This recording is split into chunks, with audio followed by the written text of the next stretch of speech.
Today is about an introduction to differential equations, which are equations, there's equal signs in them, involving, well, you could call them differentials, but initially you think of them as derivatives. For short, we often call differential equations diffie-q. I tend to write my diffie-q like that, or diffie-qs. Dr. Auk tends to write just one F. I guess that's because he's lazier than me. That's not necessarily true. Okay, I write two Fs. It just seems weird to me to only use one F. That's why I use two. For fun, we also sometimes write it as diffie-q for fun. Diffie-qs. But you should also know one more name, since the derivatives in these equations involve ordinary calculus 1 derivatives.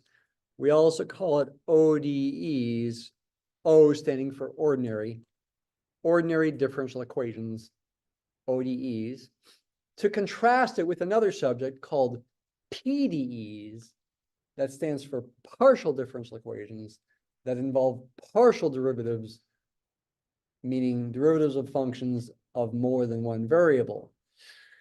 Okay, most really accurate and advanced models in the world, like modeling the weather or modeling airflow over an airplane wing, etc., are partial differential equations, PDEs.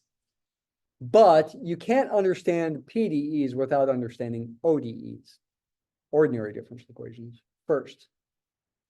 And we do want to start simple.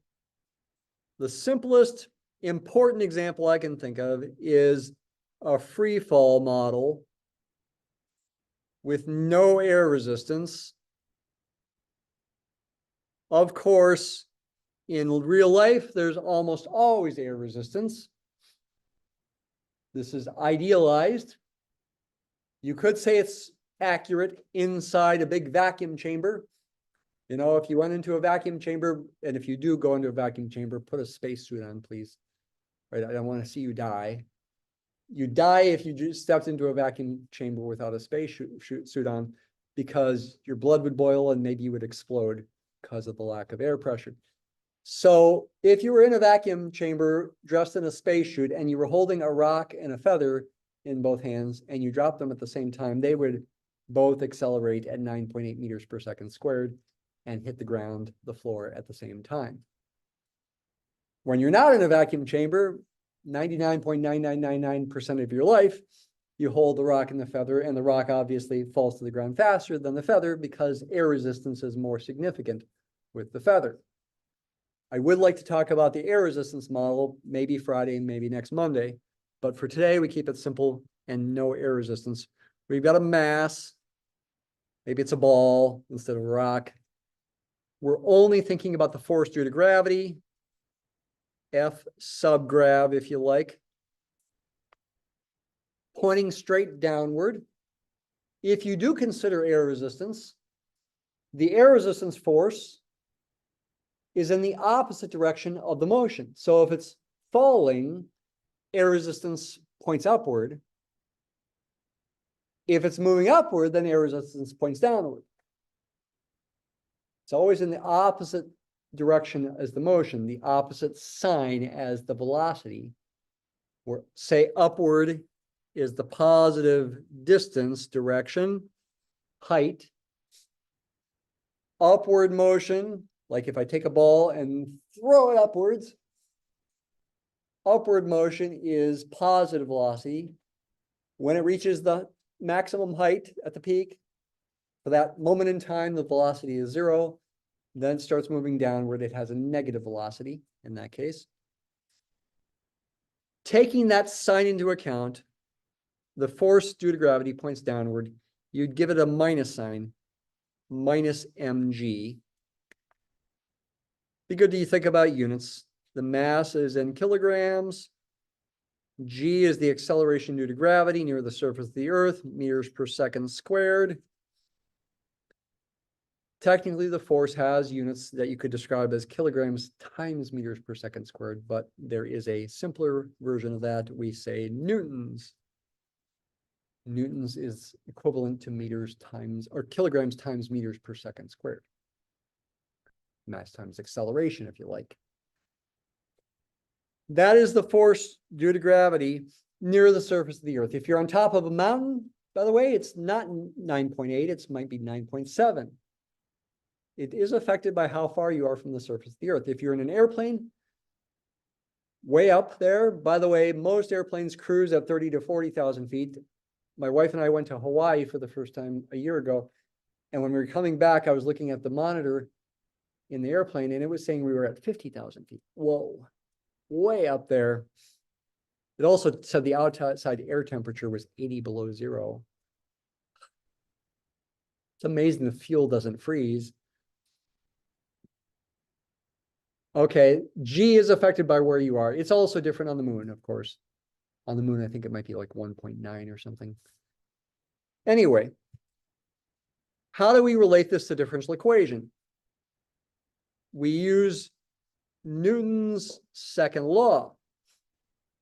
I have not used Newton's second law yet, because all this is a description of the force. You might be saying, well, isn't that the same as m times a? Well, yeah, almost. F equals ma becomes, for this example, negative mg equals ma. The m's cancel. The mass doesn't matter. If there's no air resistance, the mass doesn't matter. It cancels. You can rewrite the equation as the acceleration is negative g. Constant. Negative constant. Acceleration is downward. Again, negative 9.8 meters per second squared, but I'll leave it as a g. That is an equation, a single equation that completely describes what's going on with free fall with no air resistance. And it is a differential equation. Certainly it's an equation. Where are the differentials? Where are the derivatives? They're hidden in the fact that acceleration by definition is the derivative of velocity. It's dv dt. So ultimately our differential equation, our ODE,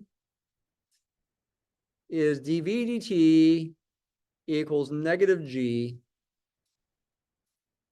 It's an equation involving a derivative of an unknown function.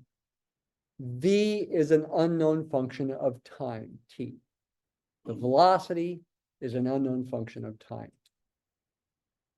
It's saying the rate of change of the velocity is a negative constant. What do we want to do with this? We want to solve it.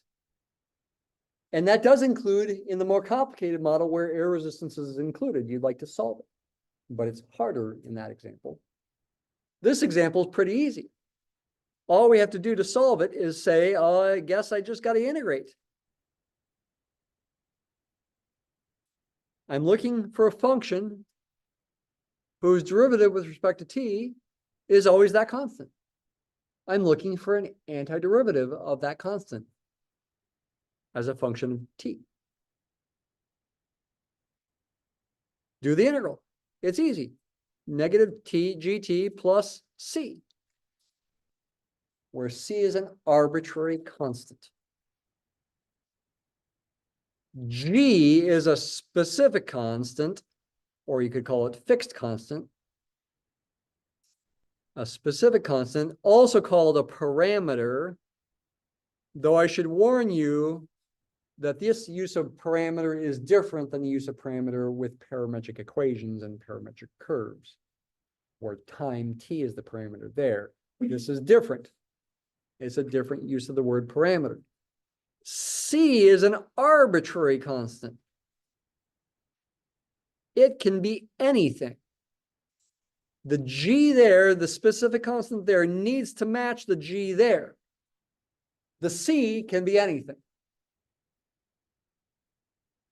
And the equation V equals negative GT plus C is what's called a general solution of the ODE, the Diffie. I'll write diffq because that's what I mostly wrote last class. But I could write ODE. General solution. What does that mean? It means two things. It means one, any function like this for any value of c solves the differential equation. And it also means any solution of the differential equation is a function like this. Those are two separate issues. It's relatively easy to show this is a solution. Just plug it into the differential equation and see if it works.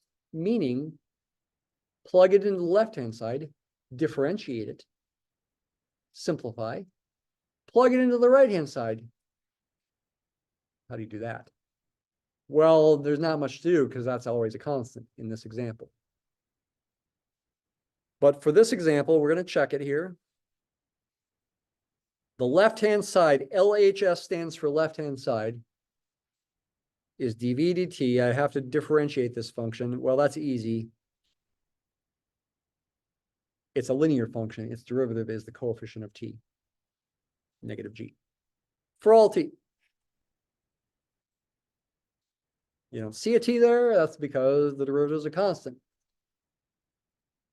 The right-hand side of the differential equation is just negative g for all t. And in fact, these are equal for all t. These are equal functions of t, equal constant functions of t. That's enough to verify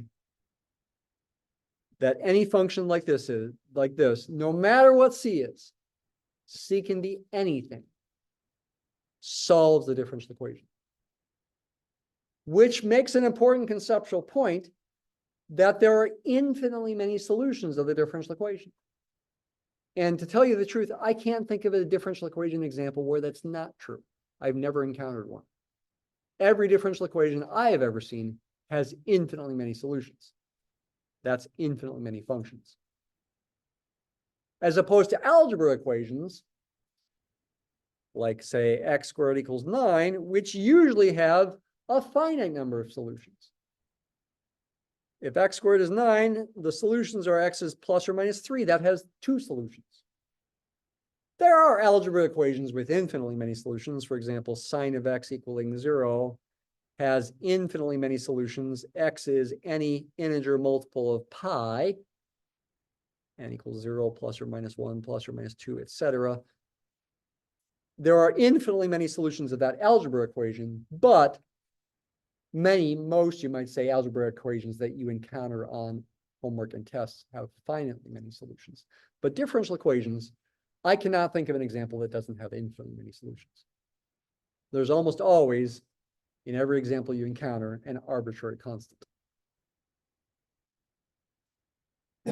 All right, so there's infinitely many solutions as part of a general solution, although you don't use plural there. I mean, you could call it general solutions, but we typically call it a general solution representing infinitely many solutions.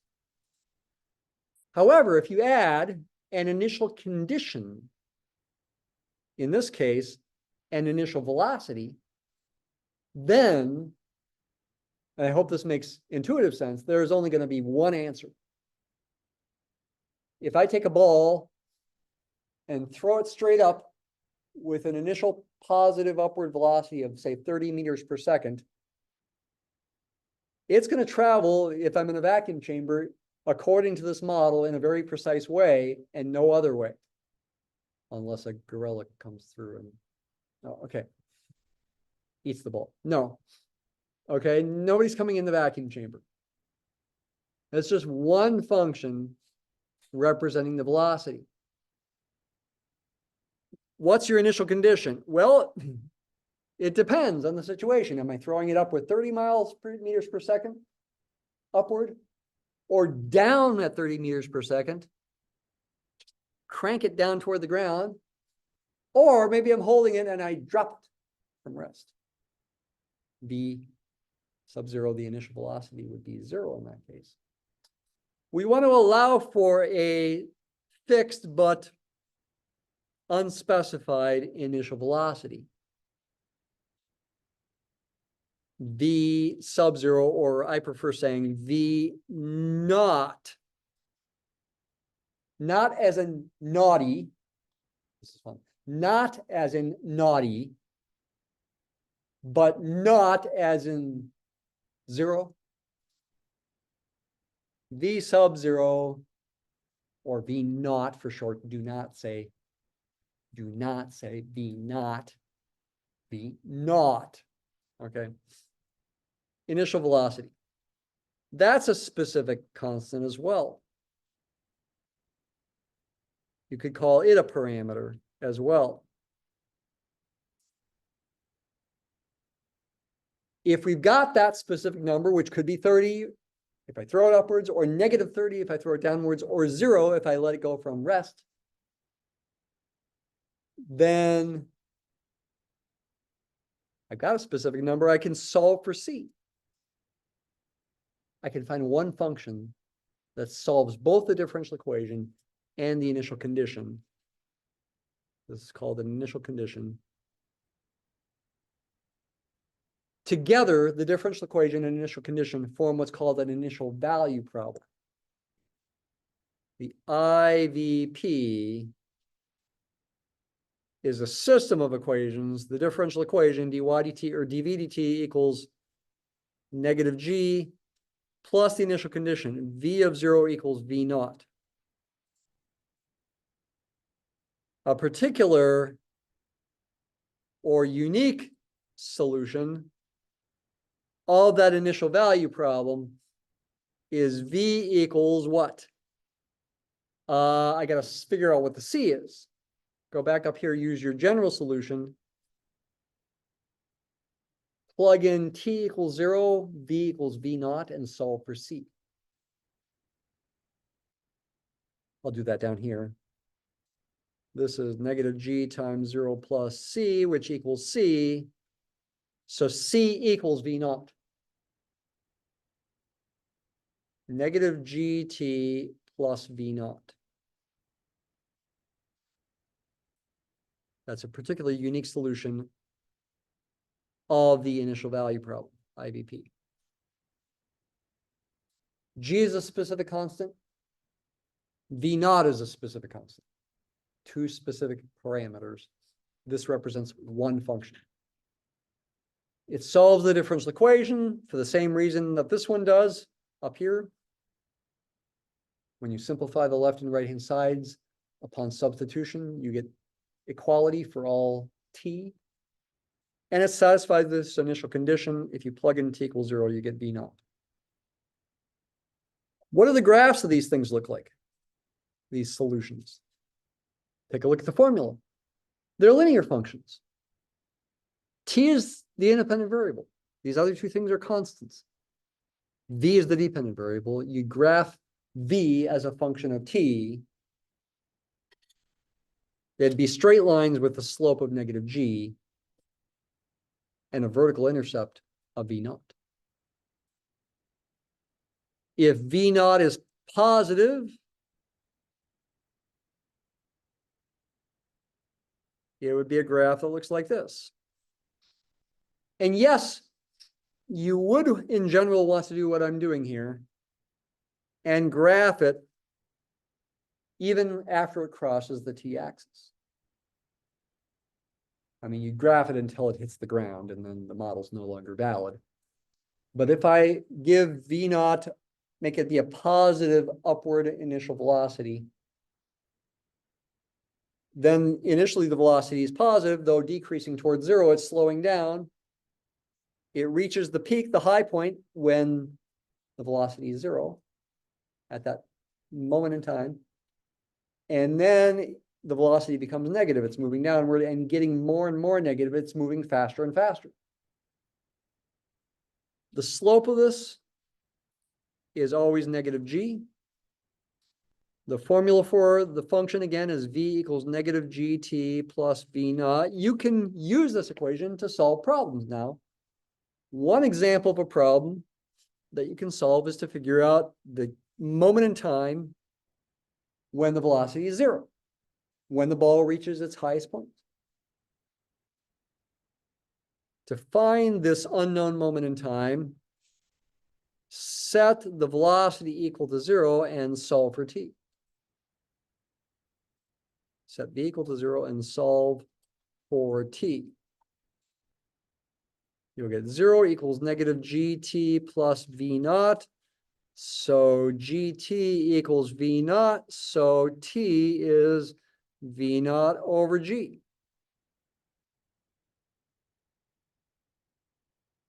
You're wondering, is this really right? I mean, you can plug it in there and see that you get 0. You can also think about the units. This would be meters per second divided by meters per second squared. Everything would cancel except 1 second in the top. Because when you're dividing by a fraction, you multiply by its reciprocal. This is in seconds. That is the moment in time that goes there. So the bigger V naught is, the longer it's going to take before it reaches its peak, right? The time to reach the peak is proportional to V naught itself. 1 over g is the constant of proportionality. If you're on the moon, where g is smaller, 1 over g is bigger. It takes longer to reach the peak. We might also wonder, how high does the ball go? What's the maximum height? I know the time of the maximum height is this, but what's the maximum height itself? I have to figure out what the height is as a function of t. This equation, which defines the velocity function, is itself a differential equation. Replace v with dy dt. This is also a differential equation because it's an equation. It involves an equal sign for an unknown function. It also involves a derivative.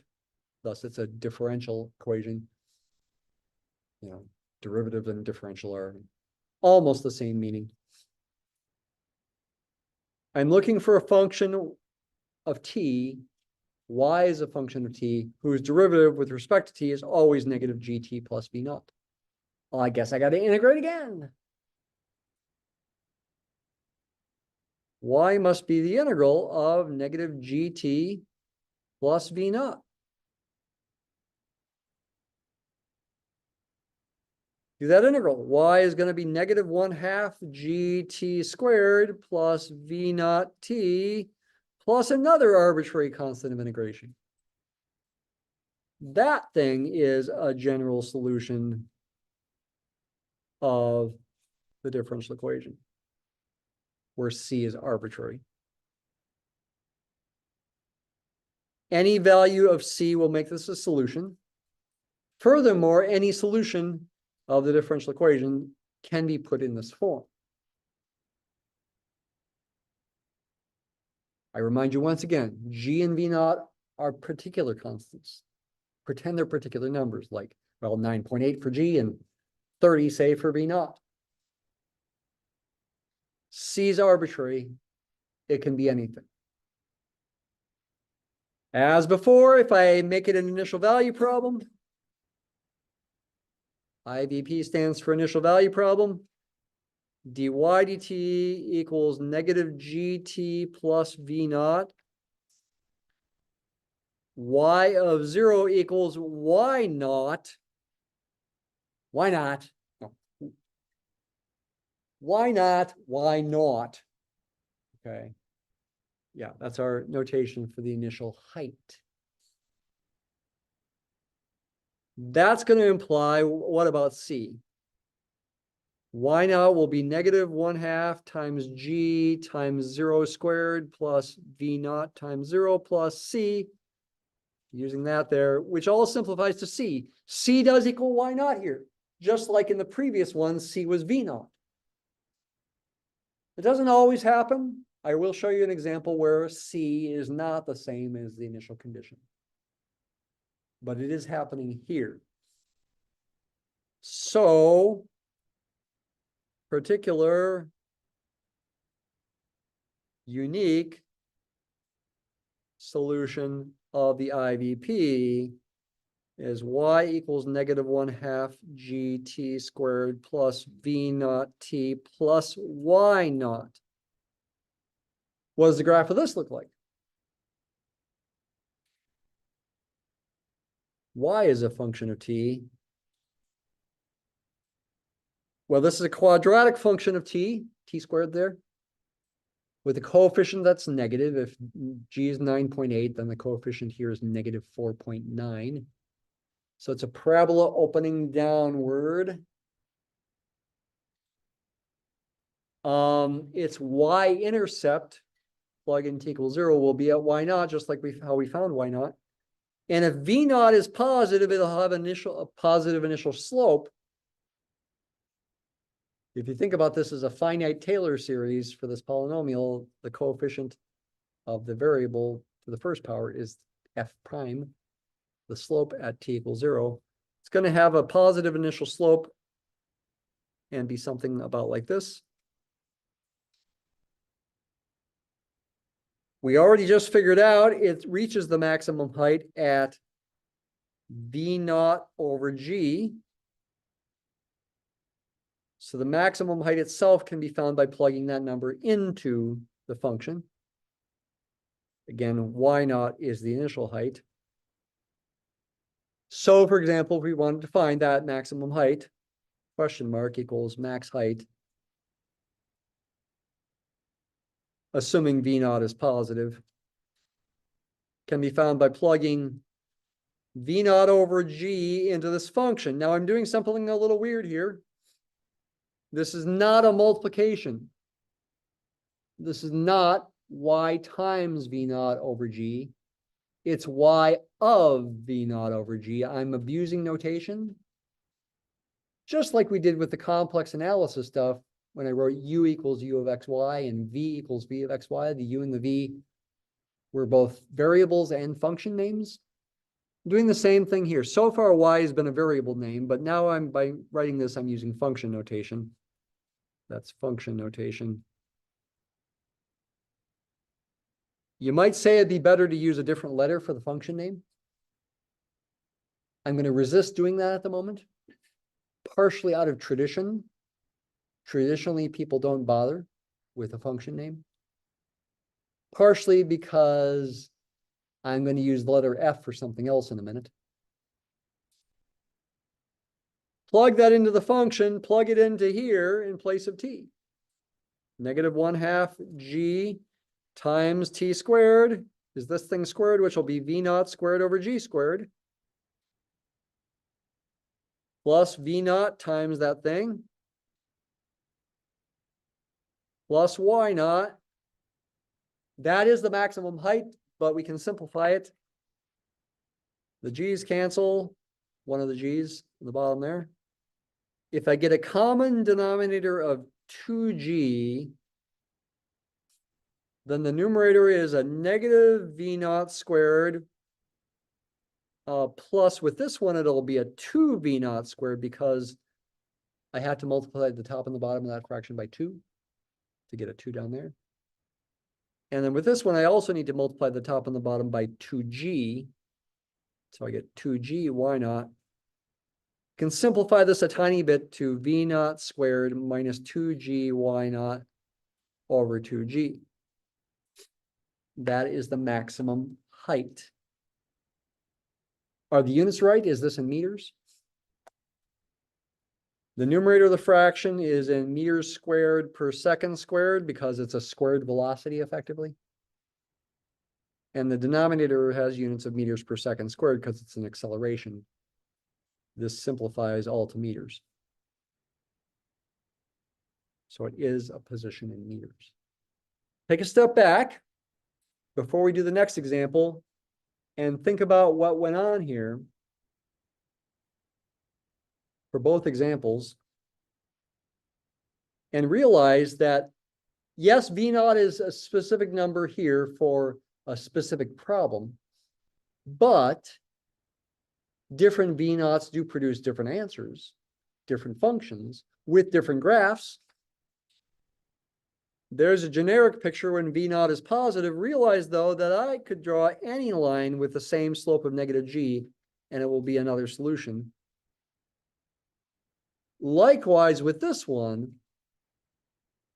if I think of G and V naught as fixed, but Y naught as something that could be different, I will get vertical translations of this parabola.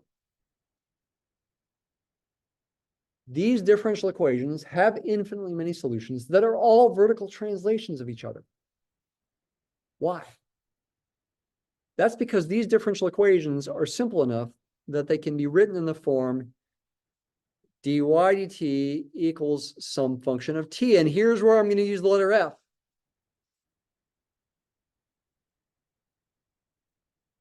For the first example, little f of t was negative g, a constant, and y was v instead of y.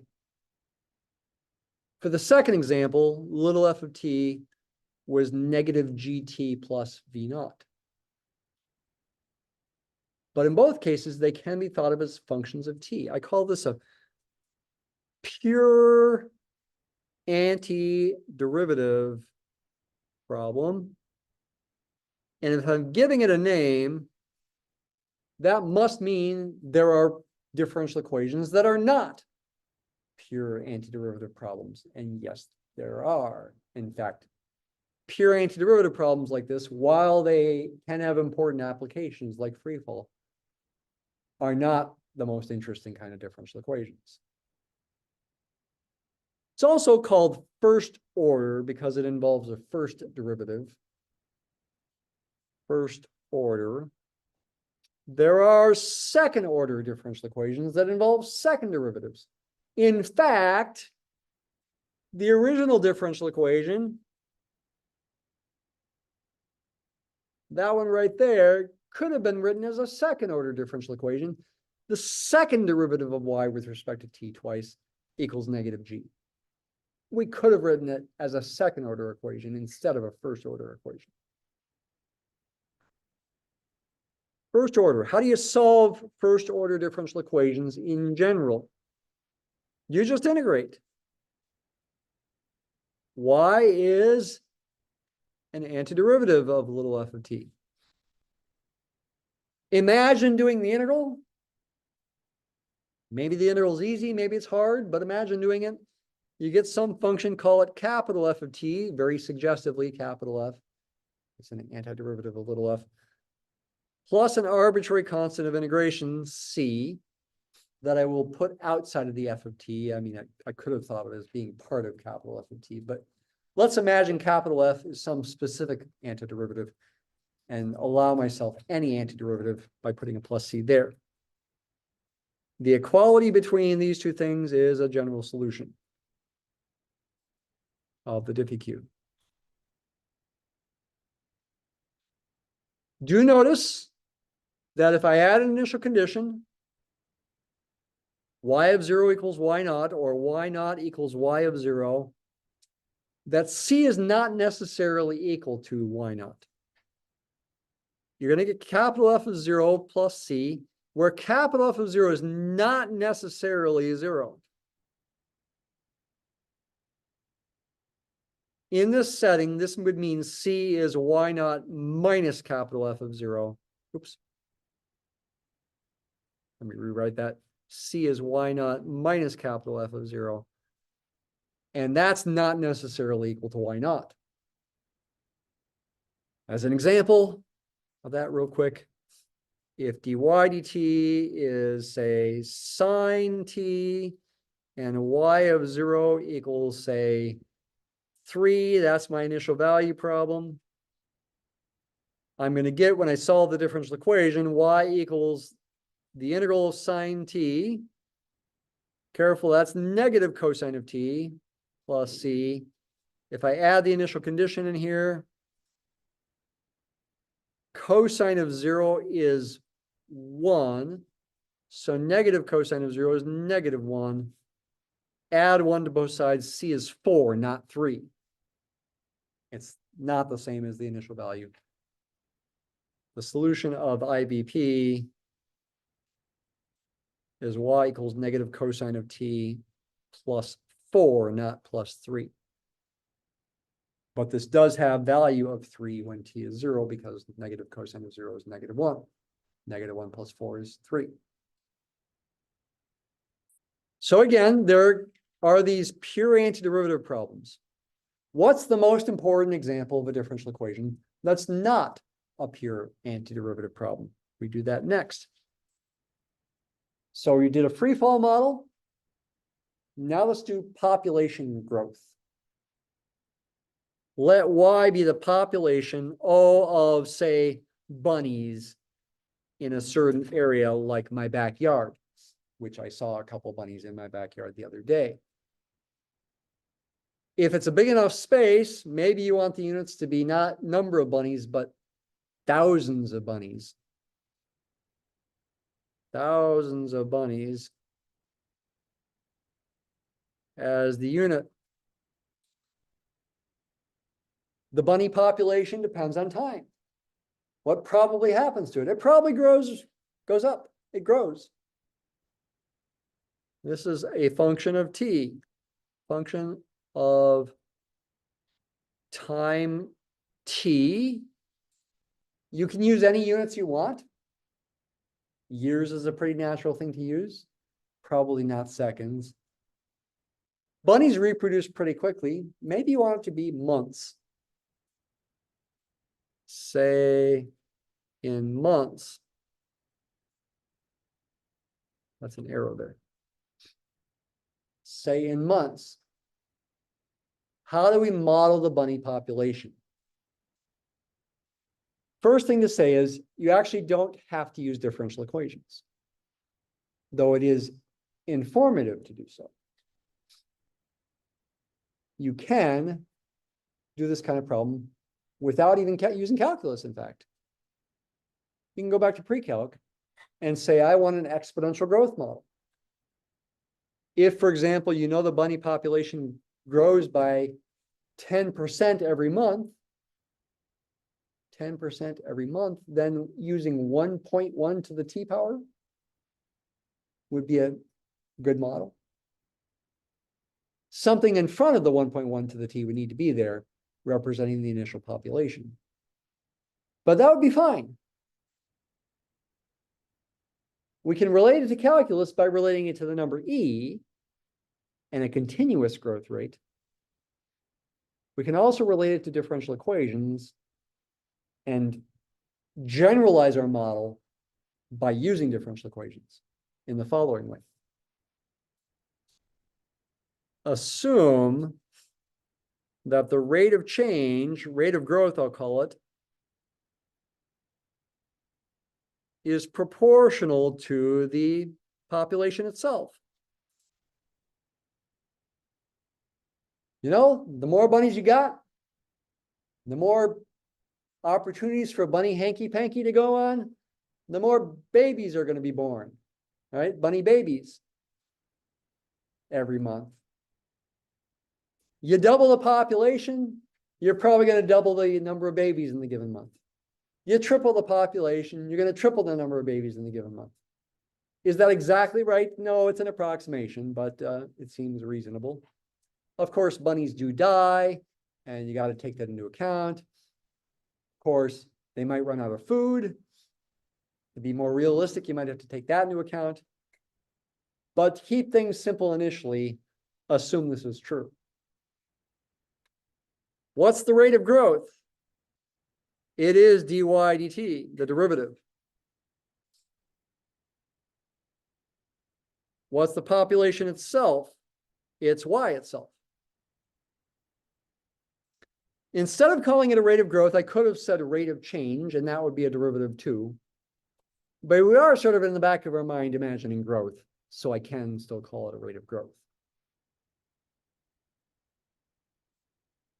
We will apply this kind of model, though, especially on Friday, when we also talk about drug dosages, to situations with an exponential decay instead of exponential growth.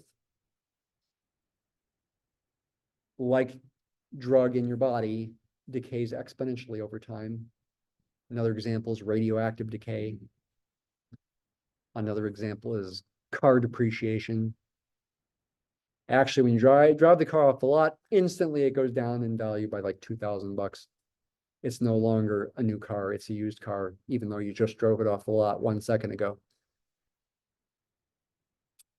But over time, like 5, 10, 15 years, an exponential decay model is a pretty good model for the value of the car over time. What does it mean to be proportional? It means there's some constant proportionality. dy dt equals, say, k times y. And if it's growth, it would be some constant k that's positive.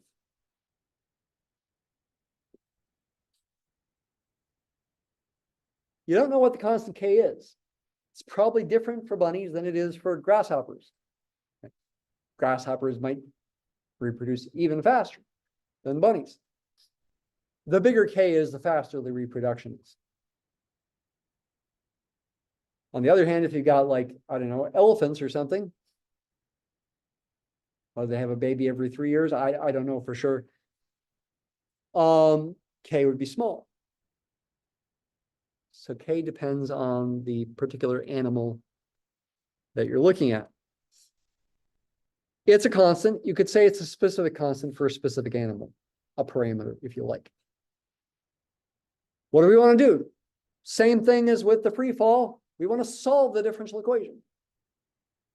How? Here's the best way, and I'm serious.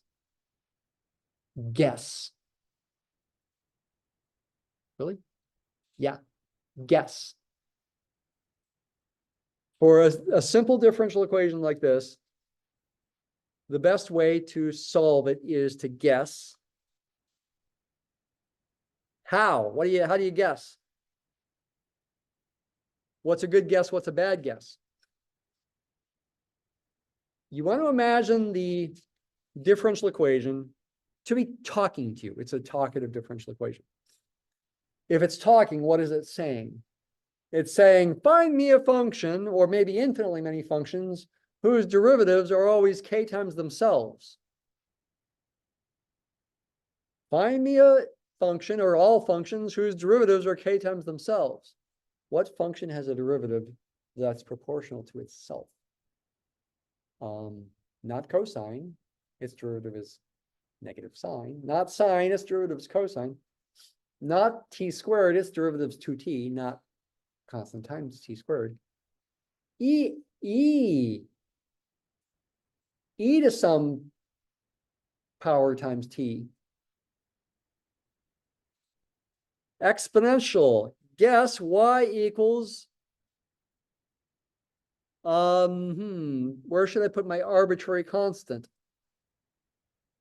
Should I do a plus c or a times c? You want to do a times c, where c is probably arbitrary and k is specific, meaning you got a specific animal that this is a model for. Does this solve the differential equation no matter what t is, or no matter what c is? Plug it into the left-hand side, dy dt. Plug it into the right-hand side, ky. Simplify, see if you get the same thing in the end. Take the derivative. Don't forget the chain rule. Chain rule is so important. Don't forget to multiply by the derivative of kt, which is k. And for emphasis, I could write that as k times ce to the kt. Do the same kind of thing here. Replace y with what? With the function ce to the kt. Hey, it's like magic. These are the same functions of t. This function, or this infinitely many family of functions, infinitely many of them, all solve the differential equation. You plug them in the left-hand side, right-hand side, simplify, you get the same thing. Same function of t. They are equal for all t. And the value of c is irrelevant. The value of k does matter. K's got to be the same K that was in the differential equation. That K, whatever that number is. So this is, it turns out, a general solution. We have just verified that it solves the differential equation no matter what C is. It also turns out, though it's harder to prove, that any solution of the differential equation, that one, can be put in this form. That's a harder thing to prove, but it is true. What if we have an initial value problem? IVP dy dt equals ky is the differential equation. Y of 0 is the initial population, y naught. So y naught is y of 0 is c e to the k times 0, which is c e to the 0. E to the 0 is 1. So this does simplify to c.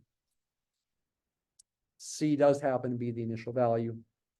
And the particular unique solution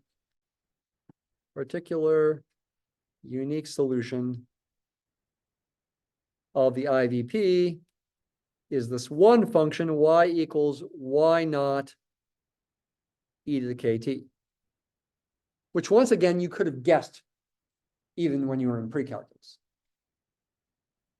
You probably did problems like this in pre-calculus. But it is informative that the differential equation does give us the exact same answer, meaning this model does reflect exponential growth when k is positive, exponential decay, it turns out, when k is negative. And maybe because of that, maybe we can generalize the model to bring more realism into it. We'll do that maybe Friday or next Monday.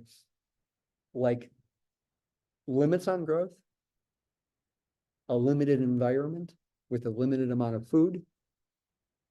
It's called carrying capacity of the environment. We can bring that into play to come up with a more complicated differential equation that we hope is even more accurate over the long term, right? Because things can't grow exponentially forever. It's not possible.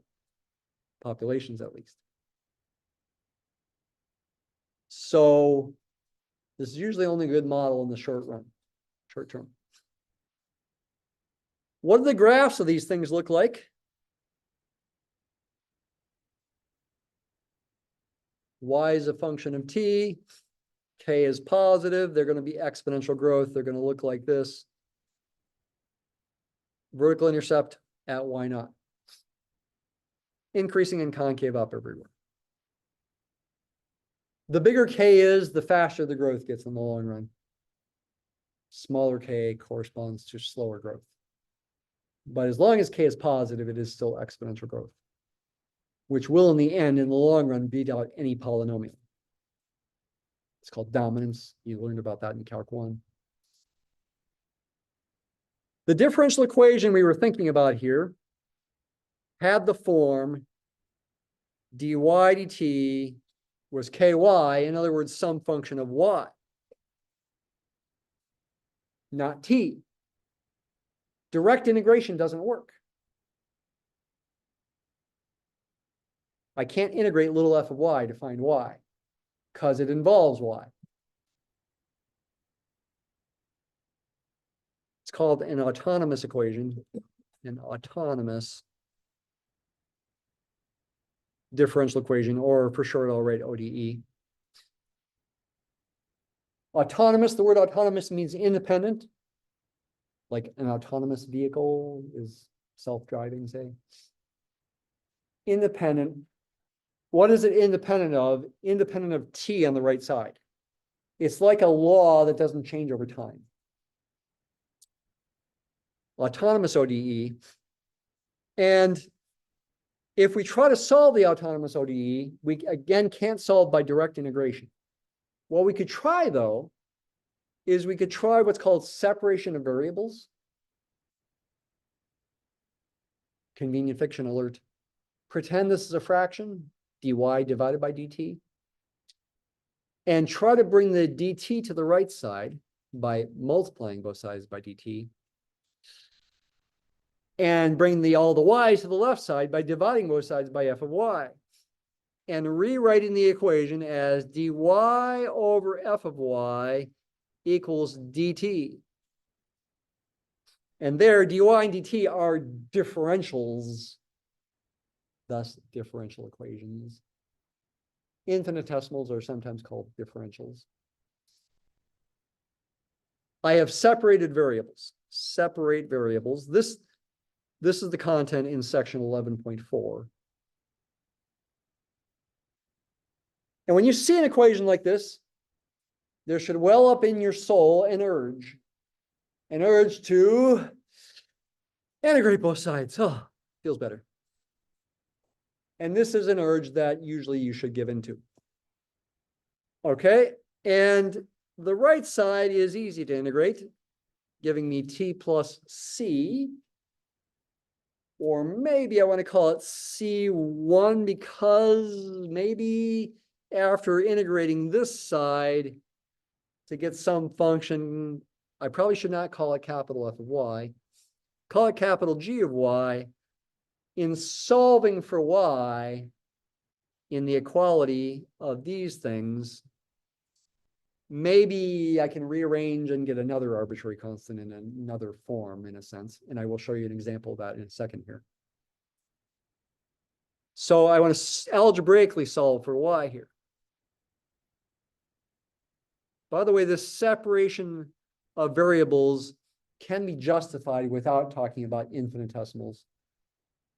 And I might do that Friday or next Monday, but not today. Algebraically solve for y, if possible. But maybe it's not possible.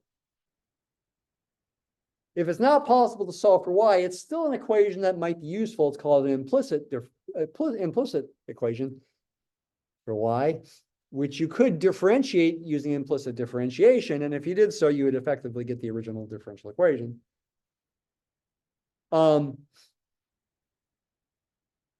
But we like to solve for y if we can. Here's if we did this kind of thing with our example, dy dt equals k times y, what would happen? If I separate variables there, I'd write it as dy over y equals, say, k dt. Integrate both sides, I would get natural log of the absolute value of y equals, say, kt plus c1. Why did I not put a plus c on the left side? It's because I don't need to bother. Because if there were a plus c on the left side, I could subtract it from both sides. Now exponentiate to try to solve for y, get rid of the logarithm. I could say the absolute value of y is, using a property of exponents, e to the c1, e to the kt, and then I could call e to the c1, say, c2. And then I can maybe get rid of the absolute value signs by calling it y equals c e to the kt, where evidently c2 is the absolute value of c. All this is a bit hand-wavy math. Poof, like magic, kind of, not real rigorous. I'm being kind of like, I'm just after the answer. But we did get the same answer that we guessed. Hey, that's good. And it is right. This is a general solution. This is the one we guessed. Turns out solutions of autonomous equations are not vertical translations of each other. They are horizontal translations of each other. If I take this graph and translate it horizontally, I will get other solutions. And for this particular example, horizontal translations like this one over here can actually also be thought of as vertical stretches. And that's intuitive because the c, or the y naught, is a constant multiple. So for example, doubling y naught will stretch it in the vertical direction by a factor of 2. But you also can think of it as a horizontal translation. And that always happens with autonomous equations. The most complicated kind of differential equation involves both t and y on the right side. Yeah. Those can get really, really difficult to solve, maybe even impossible. But, this is a big but, we can still often use technology and even our minds to graph solutions even when we can't find them with calculus and algebra. That's a big theme in sections 11.2 and 11.3. It's also a big theme if you take differential equations with linear algebra, is graphing the solutions without actually finding formulas for them. And it can be done in many circumstances, and it's a useful thing in many circumstances. And also an interesting thing. It's one of my favorite things to do. Is every math topic one of my favorite things? No. Not every topic in math is one of my favorites, but these things I do highlight as one of my favorites, really, really are. Complex analysis is one of my favorites, and also thinking about solutions of differential equations qualitatively or geometrically is one of my favorites. Let's finish class by doing a couple more examples that'll be helpful for your homework. Similar in spirit to some homework problems. Here's the first example. Find, if possible, a value or values of n so that y equals x to the n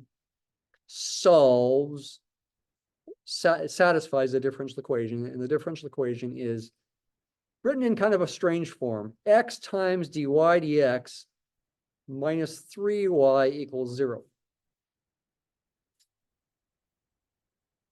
It would be equivalent to x times dy dx equals 3y, which would be basically equivalent to dy dx equaling 3y over x as long as x is not 0. But it's written in this form. There's a similar example to this in the book. Find such a value of n if possible. It might not be possible. If it's not possible, we'll probably see that as well. Notice x is the independent variable here, not t. Have some flexibility. Sometimes we use t, sometimes we use x as the independent variable. In almost all applications that I'm personally interested in, time is the independent variable, so I mostly use t. But we can be flexible and use x. So how do you do this? Plug it into the differential equation. The left-hand side is this expression, x times dy dx minus 3y. Leave anything involving x as is. Here with dy dx, take the derivative of x to the n times x to the n minus 1. Don't leave any y's as is. For any y's, replace it with the function, x to the n in this case. Simplify.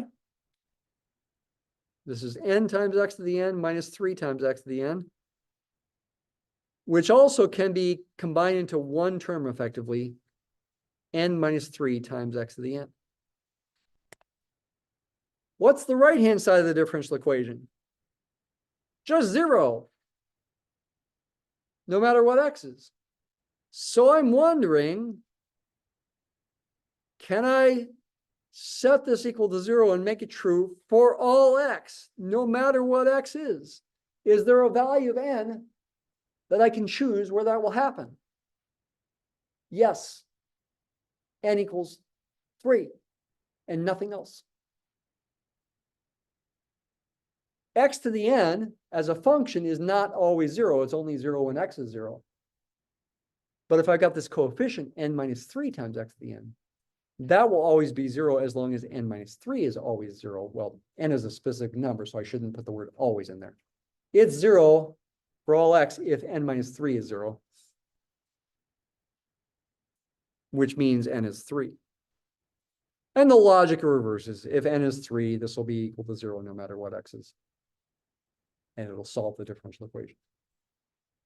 So the answer is n is 3, and we can say y equals x cubed solves x dy dx minus 3y equals 0. Is it the only solution? It can't be. I've never seen a differential equation that's only got one solution. There's always infinitely many solutions. If I was asked to find other solutions, what would I do? I'd go back up here and separate variables.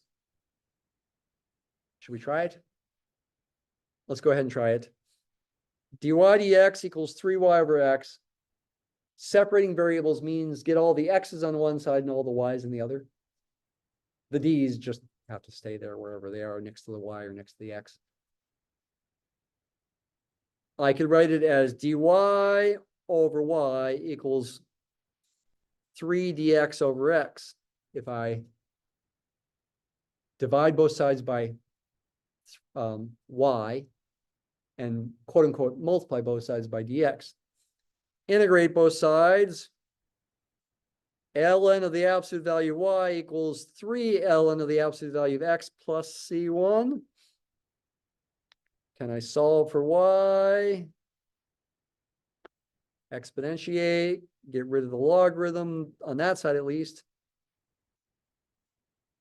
Yeah, I can use a property of logs and write this. I'm going to get rid of the absolute value signs on the right as well. Hand wavy, don't worry about it. That's a C, C2, or maybe just a C. Y is C. That simplifies to x cubed, cx cubed. That example, C is 1. That's a general solution. That's one particular solution. One more quick example. This time we're going to find two parameters. Find a and n, if possible. So y equals a times x to the n solves y dy dx equals 6x squared. The left-hand side is y dy dx. I need to replace the y with the function. That's the thing that people have the hardest time with, by the way, is realizing y needs to get replaced with the function. dy dx gets replaced with its derivative, na x to the n minus 1. Simplify na squared x to the 2n minus 1. Add those exponents.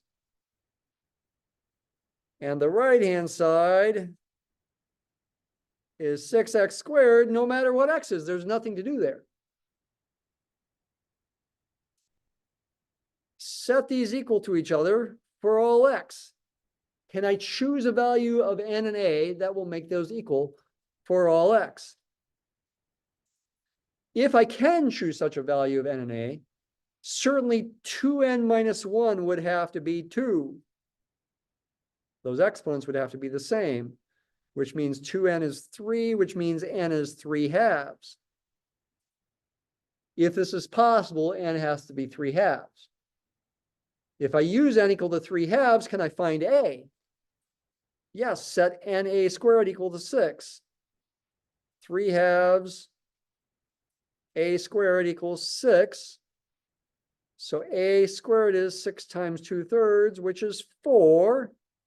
Looks like a could be plus or minus 2. And both of those do work. So y equals 2x to the 3 halves and y equals negative 2x to the 3 halves work. They both solve the differential equation. Could we confirm that by separation of variables? We've got 2 minutes, I think so. The differential equation is y dy dx equals 6x squared. Get the y's on the left and the x's on the right. Write this as y dy equals 6x squared dx. Integrate both sides. 1/2 y squared equals 2x cubed. 2x cubed plus c1. Y squared is going to be then 4x cubed plus c2, or maybe I'll just call it a c, which makes it look like a general solution is y is plus or minus square root of 4x cubed plus c. And if c is 0, this becomes plus or minus square root of 4x cubed, meaning when I simplify 2 times x to the 3 halves, plus or minus 2 times x to the 3 halves. So I do get these answers when c is 0. The separation of variables can get you the same answer as guessing. This effectively is guessing, though we're told what to guess. A lot of information as usual. Take it in, think about it, and work on the homework.